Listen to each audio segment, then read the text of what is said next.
Oh. Munggo, sir. Munggo? Ano pa itong flavor? Meron siyang ano, butter saka egg. Butter tsaka egg? Oo. Okay, sige. Meron kami ano, sir, sa bilog. Hindi ba mainit siyempre? Oo, Mainit? Eh di, pasmado ka lagi niyan.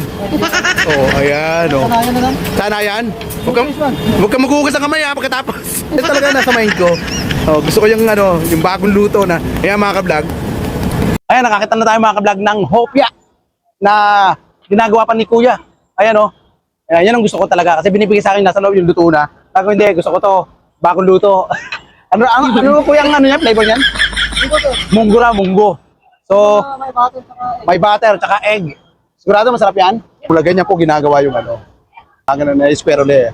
Oh, yan ang maganda dyan. Nakita ko sa Recto, meron ganyan eh. Dati eh. Oh, sa Mia Binida, meron ganun. Oo. Madalas ako doon ako dumadaan eh. Mga ilang minuto pa yan. Dali na lang yan. Patitigasin mo na, parang kukuhan ko na muna ng konti, ano? Oh. Okay, talaga siya, sir. Pag guys, puro pa bilog ka lang. Oh, pero mas mahal yun, yung bilog. Same lang. Same lang din ang presyo. Mga ka-vlog, ano siya, hopya din, pero bilog naman. Oh, 10 pesos din daw. Ano man yung ganda? Ganda yun. Pero parang mas madali yung sayo, no? Madaling ano, kaysa kay Brad.